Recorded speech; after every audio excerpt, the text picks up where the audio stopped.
미국의 유명한 뉴욕타임즈 베스트셀러 작가요, 뉴욕대학교 사회심리학 교수였던 조나단 하이트 교수는 우리 인간이 당하는 시련과 고난이 세 가지로 유익을 준다고 말했습니다.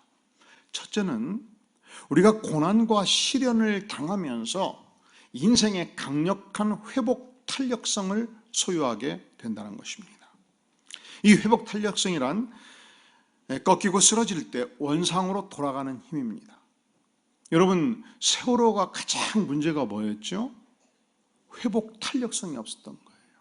오뚜기같이 쓰러지면 이 중심의 힘이 있으면 바로 일어서지 않겠습니까? 그 힘이 없었던 것이죠. 인생이 그렇습니다. 일찍부터 이런 고난 저런 고난, 이 초등학교 때부터 아르바이트도 하고 중고등학교 때 막 시련을 이겨내고 그러면 커서도 웬만한 시련을 만나도 문제가 되지 않아요. 왜? 강한 회복 탄력성을 갖기 때문에. 놀랍게도 어느 분야에서든지 정상에 이른 사람들이 갖는 중요한 특징이 회복 탄력성이 아주 크다는 것입니다.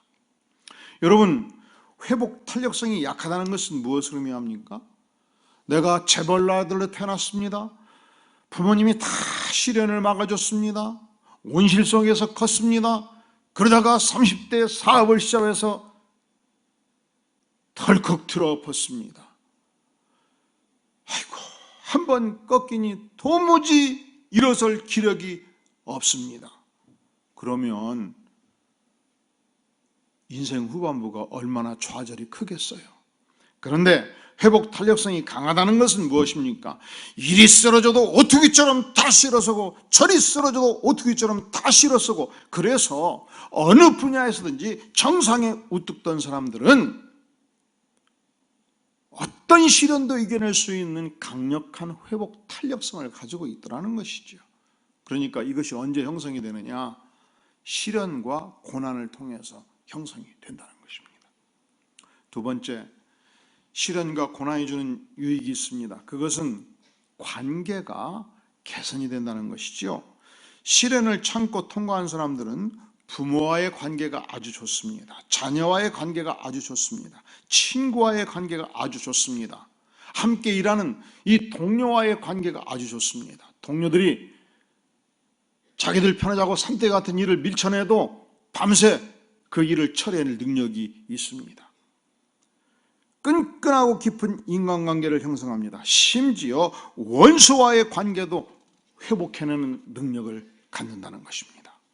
세 번째, 시련과 고난은 놀랍게도 한 인간의 잘못된 가치관과 우선순위를 바로 잡아준다는 거예요. 시련과 고난을 당하기 전까지 그렇습니다. 나는 인생에서 돈이 가장 중요하다고 생각을 했습니다. 뭐니 해도 무엇이 최고라고 생각했습니까? 머니가 최고다. 그런데 돈을 향해서 돌진하다가 시련을 당합니다. 깨집니다. 건강이 상합니다. 명예가 상합니다. 아, 그렇구나. 돈보다 더 중요한 세계가 있구나. 건강을 잃으면 돈이 무슨 소용이 있단 말인가? 내 명예가 손상된다면 돈이 무슨 소용이 있다든가?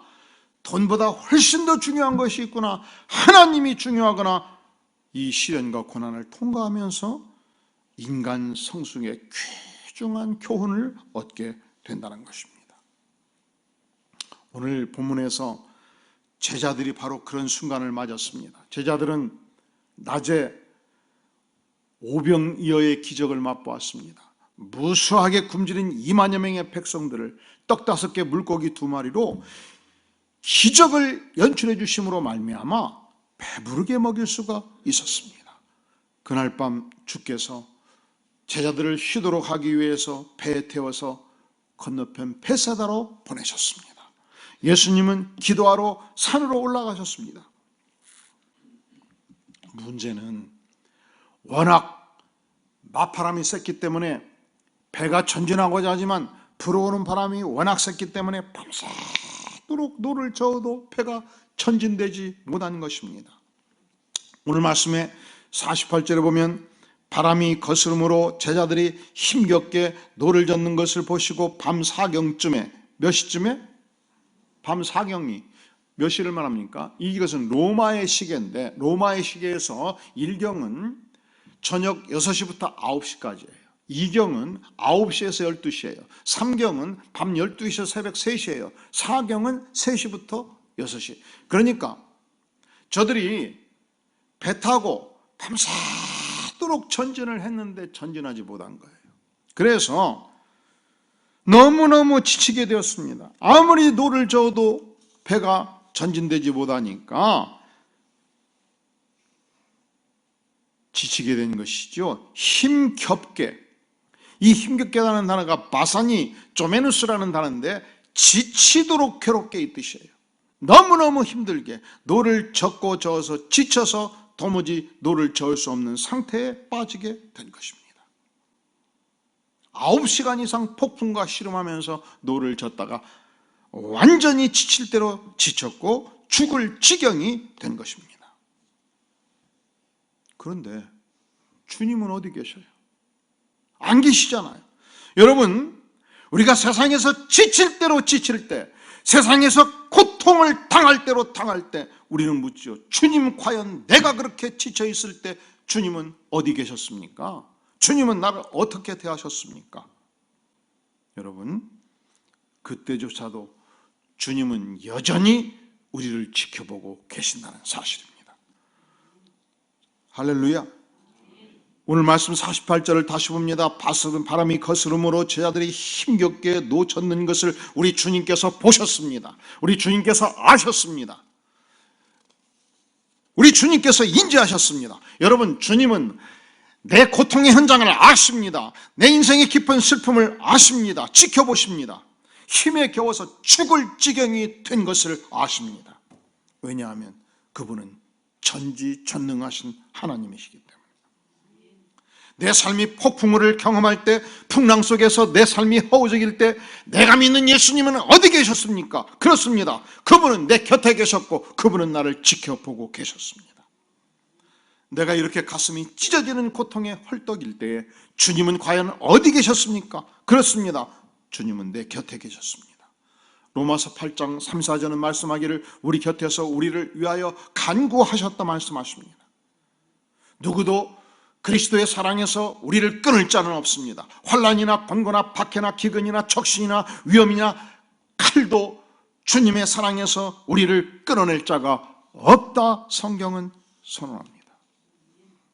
그 주님이 우리 곁에서 우리의 고통을 직접 목도하시고 그리고 우리를 위해서 기도하십니다. 믿습니까? 이 가나안 농군학교의 창설자였던 김용기 장로님 기억하시죠? 이 가나안 농군학교를 가면 큰 글씨가 써져 있어요. 조국이여 안심하라, 우리가 기도한다. 대한민국 전체를 향해서 안심하라는 거예요. 누가 기도한다고요? 우리가 기도한다. 우리가 기도하는 한 대한민국은 결코 망할 수가 없다. 흥한다. 1950년대 60년대 초근 목표하던 시절, 가난에 쪄들었던 그 시대, 그분은 근검 전략과 내핍 정신을 강조했고 그리고 당시 대기업과 중앙부처 공무원들을 훈련하는 훈련기관을 설립을 했습니다. 당시 대통령이 장차관을 임명하면 일주일간 가나안 농군학교로 보냈어요. 국장급도 보냈어요. 그런데 식사를 하는데 검수관이 김용기 장로님이셨습니다. 탁 보니까 경제기획원 장관. 당신이 장관이야. 밥과 김치도 예산을 못 맞추면서 어떻게 국가 예산을 맞춘단 말인가. 물 한 잔 먹고 김치 먹고 오게. 이 반찬에 김치가 남으니까 그 잔반 버리지 말라고 물 마시고 먹고 오라는 거예요. 감히 누구를 향해서? 국가 경제를 요리하는 경제기획원 장관을 향해서 일가를 했던 장로님이십니다. 돌짝밭을 개간해서 농토를 일구었던 분이셨습니다. 그런데 자식들도 똑같이 입소한 훈련생들과 함께 4시간 일하고 밥 한 끼 먹으라고 그랬어요. 그러면 초등학생이 몇 시간 일을 하는 거예요? 그래서 아드님이었던 김범일이 어렸을 때 학교만 가면 살맛이 나는 거예요. 왜 그렇죠? 공부하는 건 너무 쉬운 일이야. 집에만 오면 죽을 맛이에요. 왜? 농토해 가느라고 현장에 내보내시니까. 그래서 학교에서 집에 오는 길이 20분이 못 쓰는 길을 2시간씩 걸어옵니다. 다 뭐 농산일이 고되어서 못 살겠다. 가출하는 것이 살 길이다 하고 가출을 시도를 했습니다. 여러분, 1960년대 가출하면 누가 밥을 먹여줍니까? 일주일간 죽게 고생을 하고 새벽 6시에 겨우 갈 곳은 아버지 집에 가야 밥이 있잖아요. 새벽 6시에 집에를 들어온 거예요. 그랬더니 아버지가 추운 겨울날 이 가마대기를 들쳐엎고서 간절히 서재에서 기도를 하시는데 가출한 나를 위해서 기도하고 계셨습니다. 눈물로 기도하시는 이 아버지의 기도하는 음성을 들으면서 그때 2가지를 깨달았대요. 진짜 아버지가 나를 사랑하시는구나. 사랑하시는구나. 2번째로, 나에게 고된 일을 주시는 것은 나를 단지 고생시키기 위해서 주시는 게 아니구나. 나를 진짜 사랑해서 주신 일이었구나. 그때 이 아버지의 눈물 흘린 기도 소리를 들으면서 한 맺힌 반항심이 녹아져 내렸다고 말합니다. 아버지, 저 범일이 왔어요. 부자가 껴안고 한참을 울었습니다. 여러분, 왜 하나님께서 우리에게 지상의 아버지, 지상의 어머니를 주셨습니까? 천상의 하나님이 어떤 분인가를 알게 해주기 위해서. 지상의 아버지가 나를 그토록 애타게 자식을 위해서 기도할진데 천상의 아버지는 얼마나 나를 위해서 더 간절히 기도하시지 않겠는가? 사랑하시는 성도 여러분, 우리가 세상에서 지치고 쓰러질 때 예수님은 과연 우리를 어떻게 대하실까요? 예수님은 우리를 보십니다. 우리를 아십니다. 우리를 위하여 간절히 기도하십니다. 할렐루야. 자, 우리가 세상에서 지치고 쓰러질 때 예수님은 과연 우리를 어찌 대하십니까? 2번째로, 우리 예수님께서는 직접 고통하는 내 인생을 찾아오십니다. 왕림하십니다. 단지 보고만 계시지 않고 단지 기도로 끝내지 않습니다. 직접 찾아오십니다. 48절에서 보면 바람이 거스름으로 제 아들이 힘겹게 노젓는 것을 보셨습니다. 그리고 밤 4경쯤에 바다 위로 걸어서 그들에게 직접 오셨습니다. 우리가 세상에서 지치고 쓰러질 때, 우리가 세상에서 힘겹게 풍랑을 이기고 노를 저어갈 때 주님은 보십니다. 주님은 우리를 위해서 기도하시지요. 그리고 주님은 직접 우리에게 나타나십니다. 우리를 만나주십니다. 자, 주님께서 우리에게 직접 오신다는 것은 2가지 의미가 있어요. 첫째로, 우리가 세상에서 지칠 때, 지쳐 쓰러질 때 우리 주님이 지친 내 영혼에 직접 오십니다. 제자들 시대는 예수님이 육신을 입고 직접 오셨습니다. 오늘의 시대에는 우리 주님께서 영으로 찾아오십니다. 영으로 교통하십니다. 2번째로, 주님께서 우리에게 오신다는 것은 결국 주님께서 언젠가 반드시 이 땅에 재림하시는 것을 말씀합니다. 2000년 전 아기 예수로 탄생해서 이 땅에 오셨듯이 일정한 때가 지나면 하나님의 아들의 자격으로, 심판주의 자격으로, 창조주의 자격으로 이 땅에 다시 오신다 약속하셨습니다. 내가 너희를 고아와 같이 버려두지 아니하리라 약속하셨고 그분은 반드시 다시 구름 타고 오십니다. 재림의 그날 믿는 백성들은 모두 천국으로 들림을 받고 믿고 잠자는 백성들 모두 천국으로 들림받게 될 것입니다. 우리 인생이요, 진짜 유한한 인생이에요. 과거가 얼마나 화살같이 쏜살같이 이 쏜살이 뭡니까? 화살을 딱 쏘면 시위대를 떠나서 박히잖아요. 그게 인생이에요. 제가 가장 오래된 기억이 언젠가 봤더니 4살 때 어머니 치마폭을 감돌면서 김치 담던 어머니 곁에서 칭얼대던 모습이 최초의 기억이에요. 그리고 8살 때 학교 가던 시절, 그때는 2부제, 3부제 수업이었습니다. 점심을 먹고 학교를 갔는데 전읍 동국중학교 시절 어머니가 각종 파김치를, 쪽파김치, 가장 작은 쪽파김치, 중파김치, 대파김치를 담아갖고, 왜 파를 먹어야 경서봐 머리가 좋아진다? 그러면서 그 파김치 먹고 학교 가던 시절이 기억이 나요. 그리고 56년이 쏜살같이 지나갔어요. 1972년 대학 시절 어느 날 군대가 학교에 진주했습니다. 유신 정권이 선포가 되었습니다. 그리고 쏜살같이 45년의 세월이 지났습니다. 그렇게 우리 인생은 신속하게 앞으로 언젠가 마감이 될 것입니다. 그때 이 유한한 인생이 지상의 생애를 마감하면 우리는 천상의 주님께로 갑니다.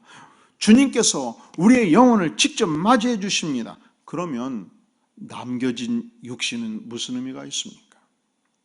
성경은 인간의 육신은 흙으로부터 와서 흙으로 돌아간다, 그렇게 말씀합니다. 여러분, 우리 인간이 어디로부터 왔어요? 육신이? 흙으로부터 왔어요. 어디로 돌아가요? 흙으로 돌아갑니다. 우리의 영혼은 어디로부터 왔어요? 전능하신 하나님으로부터 왔습니다. 그리고 믿는 백성들은 영생복락의 하나님께로, 천국으로 다시 돌아갑니다. 그때 우리 육신이 무슨 의미가 있는가 물어야지요. 우리는 흙으로 돌아가는 것입니다. 자, 교회가 추진하는 이 묘지의 특징이 있습니다. 첫째로 그것은 성경의 원리를 따라서 우리가 흙으로부터 왔으니 흙으로 돌아가는 것입니다. 우리가 지상의 세계를 마감할 때 화장을 하고 분고를, 이 컴퓨터 화면 크기에 묘지석을 만들고 그 묘지석 아래 흙을 파내고 그것에 그대로 흙으로 돌아가는 것입니다. 두 번째, 이 대한민국의 국토는 한계가 있어요. 산자의 땅도 부정한 대한민국 아닙니까? 그런데 죽은 자가 넓은 땅을 차지하는 시대는 국가적 시책상 끝났어요. 저는 광교 박물관 뒷산 가끔 가거든요. 그곳에 이성계, 이태주의 몇째 아들이 누워 계십니까? 9째 아들이 누워 계셔요. 만평의 거대한 대지 위에 누워 계십니다. 양지 바른 곳에 누워 계십니다. 그렇게 크게 묘를 쓰는 시대가 끝났어요. 이 땅의 재벌들도 그렇게 묘를 쓰는 시대는 끝난 것입니다. 그러면 우리가 사후에 우리의 자취를 작은 비석 안에 남기는 이유가 무엇인가? 여러분, 우리의 영혼은, 예수 십자가로 구원받는 우리의 영혼은, 예수님을 믿고 우리의 영혼은 천국으로 돌아가는 것입니다. 주님께서 우리를 기뻐 맞이하십니다. 주님께서 우리를 결코 그와 같이 버려두지 아니하신다 말씀하셨습니다. 그런데 우리의 자손들은 어떻게 하나님을 기억할 수 있겠습니까? 어머니의 사랑을 통해서 하나님의 사랑을 기억하지 않습니까? 아버지의 사랑을 통해서 하나님의 사랑을 기억하지 않습니까? 우리의 자녀들이 인생의 시련과 고난을 만날 때 어머니의 따스한 손길, 어머니의 간절한 기도가 기억날 때, 그때 언제든지 수도권에서 30분이면 달려갈 수 있는 그곳에 와서 목 놓아 울고 껴안을 수 있는 발자취, 그곳에서 목 놓아 울면서 어머니의 사랑을 기억하고 어머니의 사랑 안에 담겨 있었던 하나님 아버지의 사랑을 기억하는 추억의 박물관, 그 만남의 장소가 우리의 자녀들에게 필요하지 않겠습니까? 저희 어머니는 제가 예수 믿고 12년 만에 하나님께 돌아왔습니다. 그날부터, 참 예수 믿는 그날부터 새벽마다 기도해서 자식을 위해서, 아들을 위해서, 아들의 목회를 위해서 기도할진데 마지막 돌아가실 때까지 기도하셨습니다.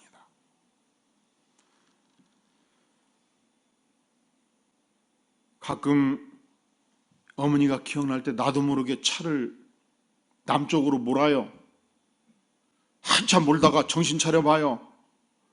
정읍군 이평면 마항리 선영까지 가려면 3시간 반이 걸리는데 왔다 갔다 하면 하루 가버리니까 중간에 받쳐놓고 다시 기도하다가 올라와 버려요. 추억의 박물관에 가서 만날 수가 없어요. 그러니까 묘지는 죽은 자를 위해서 있는 게 아니에요. 죽은 영혼은 이미 천상에 입성한 것입니다. 우리의 육신은 이미 땅속으로 들어가 버린 것입니다. 흙으로부터 와서 흙으로 갔지 않습니까? 산 자를 위해서 필요한 것입니다. 마지막으로 하나님께서 우리 교회에 가장 경제적인 가격으로 소중한 교회 묘지를 주셨습니다. 그런 거로 우리 모두 함께 한 땅 한쪽으로 들어가서 함께 주님을 만나러 가십시다. 이렇게 이 연사는 주장하고 싶어요. 그래야 천국 가서 쉽게 만날 거 아니에요. 수십억의 믿는 백성들이 서로를 만나기 위해서 헤매지 않고 가까운 곳에서 같이 만나자. 여러분, 이것은 신학적 해석을 해서는 안 되는 표현이니까 은유적 해석을 해 주시기를 바라요. 자, 우리 주님은 반드시 다시 오십니다. 우리 주님은 결코 우리를 버리지 아니하십니다. 너희를 고와 같이 버려두지 아니하리라 약속을 지키십니다. 우리가 세상에서 지치고 쓰러질 때 주님은 우리를 어찌 대하시는가? 첫째로 주님은 여전히 우리를 사랑의 눈으로 보시고 기도해 주셔요. 두 번째, 주님은 직접 우리를 찾아오십니다. 만나 주십니다. 왕림하십니다. 세 번째, 주께서 직접 말씀하십니다. 안심하라, 내니 두려워하지 말라 말씀하십니다. 우리 주님께서 나타나셨을 때, 힘겹게 노를 젓는 제자들을 향해서 나타나셨을 때 우리 주님이 다른 배를 가지고 오신 것이 아니셨습니다. 우리 주님이 물 위를 저벅저벅 걸어오셨습니다. 49절, 제자들이 그가 바다 위로 걸어오심을 보고 유령인가 하여 소리를 질렀습니다. 도무지 인간으로 예수님으로 느껴지지가 않았습니다. 유령인 줄 알았습니다. 귀신인 줄 알았습니다. 깜짝 놀랐습니다. 당황했습니다. 그때 주께서 하신 말씀입니다. 안심하라, 내니 두려워하지 말라. 내가 누굽니까? 창조주 하나님이셨습니다. 내가 누굽니까? 예수 그리스도십니다. 내가 누굽니까? 메시아입니다. 내가 누굽니까? 전능하신 하나님이십니다. 그리고 51절, 배에 오르셨습니다. 그들에게 다가가셨습니다. 그때 밤새 불어왔던 그 무서운 폭풍이 바람이 그쳤습니다. 제자들이 마음에 깜짝 놀랐죠. 과연 예수님은 전능하신 하나님이시구나. 바람이 그치고 이제 더 이상 힘겹게 노를 저을 필요가 없었습니다. 예수님이 배에 타셨습니다. 배는 속도를 내어서 힘차게 달리기 시작했습니다. 과연 예수님이 누구십니까? 그분은 전능하신 하나님이십니다. 예수님이 과연 누구십니까? 고통의 바다, 이 고해의 인생길에 우리를 직접 찾아오시는 분이십니다. 예수님이 누구십니까? 내가 타고 있는 인생의 배에 직접 오르시는 하나님이십니다.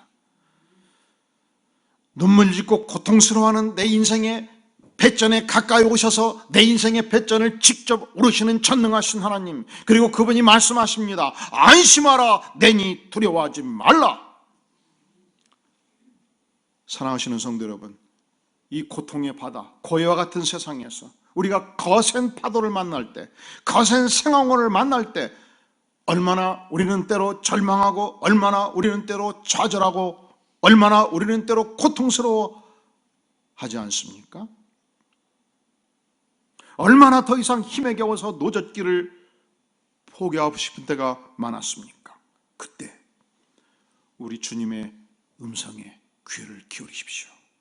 안심하라, 내니 두려워하지 말라. 기도하시겠습니다.